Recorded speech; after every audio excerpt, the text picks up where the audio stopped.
If you're watching this video, you are wondering what all these bar tools are, what you use them for, what they're named, and why we need them. So I'm going to go through all the bar tools that I use on a daily basis, whether it's at my home bar or when I'm actually bartending at work. So I think the first tool that we got to talk about is the shaker, because where would a bartender be without their shaker? I have a very simple Boston cobbler.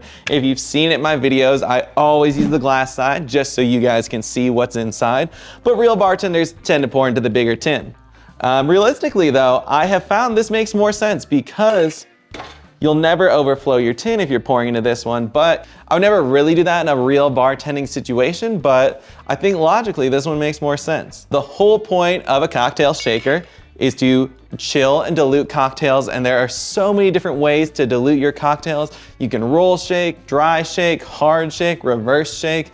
That's a whole nother video. We'll talk about that later. All you really need to know though is that this is your Boston shaker. The Boston shaker is the shaker that you see bartenders everywhere using, but I actually prefer the cobbler. The only reason I don't like it is because it does tend to get stuck more, and it's not as easy to unstick. You see people with the Boston one, it gets stuck. You just bang this on the table a few times, boom, comes apart. This, on the other hand, it's a 3-piece shaker. So when you put this lid on to shake it, this tends to change the dimensions of everything. The ice expands. It just doesn't come off as easily, and it's a little bit more difficult. If you don't get a cheap one, the cobblers are the way to go in my humble opinion. So there it is. Those are the two shakers. As far as I know, there are no other types because I've never run into the other types. Now that you have your shaker, you're gonna need a nice mixing glass. I got a link down below if you want to check this one out. It's high quality, huge, perfect for stirring insane amounts of cocktails. I can't remember the exact milliliters that fit in here, but it's a lot, and you need a mixing glass. Well, you don't really need one, but if you want to look like a real bartender, get a mixing glass. It's gonna look a lot classier than stirring something up in a glass and not having anywhere else to put it. Now, I've been pointing a lot with this. This is a bar spoon. Now, there are different kinds of bar spoons. I happen to have two. This long bar spoon is perfect because you can get a nice twist in this mixing glass without getting too close to it.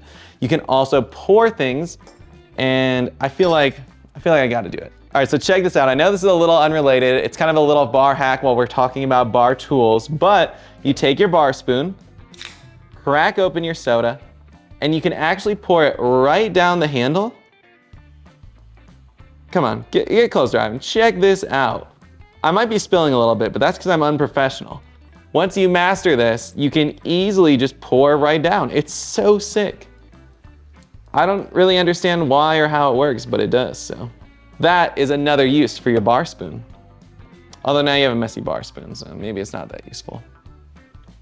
Another use for your bar spoon is for layering.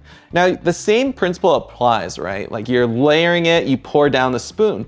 But with this one, because it has a flat bottom, when you're pouring into a shot glass, you can almost build the layers on each level because of this stopper. Extremely helpful. I don't know the actual name for a bar spoon with a stopper. I would just Google that. Next on the list is a jigger. Now this is a very simple tool. This is what every bartender needs. There was a time in my life when I didn't use a jigger, and it was a terrible time in my life. I don't know why I did that to myself. A jigger has all the measurements of a basic cocktail for you. It goes all the way down to a ½ ounce, all the way up to 2 ounces, and on the inside it has the rings. So that's how bartenders know how much they're pouring. Pour 2 ounces, boom, right in the glass. Boom, boom. Boom, boom, boom. See how easy that is? And it just helps for counting, helps for consistency. You could use a pour spout and you're not gonna get that consistent level, so I don't recommend it. But since we're talking about it, we're done with the jigger. Here is my handy dandy pour spout. Now this you put onto a bottle, kind of like my bottle of rum 151 here. Classy, delicious, Trader Vic's. And what you do is you pour it and count as you pour. A little bit more advanced and a little bit less professional at the same time. Pour spouts are absolutely not worth it and not a bar tool that you need in your arsenal. A little less common, but a bar tool that I absolutely love is this whipped cream canister. The cream canister is amazing because this is how you can make flavored whipped creams, alcoholic whipped creams. You can make alcoholic egg foams, non-alcoholic egg foams. This is a tool that even beginners should be using, but it's cheap, find it again on Amazon. I'll throw a link below. I got all sorts of stuff I recommend. I mean, everything here I might as well throw into an Amazon link so you guys know where to find it. But this is essential for creating really fun, really foamy, really creamy, delicious cocktails. The last bar tool, I guess, is the muddler. Muddlers aren't really too crazy. The concept is rather simple. When you need to squish something like a fruit and you don't want to blend it, you don't have a puree, you pull out your muddler, you throw it right in the glass, and you muddle that fruit. Now, you don't need to muddle all fruits, something like, for example, mint. Don't muddle mint. You just need to slap that mint and you are good to roll. Don't even, you can gently muddle it if you're a kind-hearted soul, but you know, I would rather just slap it and let it know what's up. No need to muddle mint. But when you got a strawberry, get in there, show who's boss.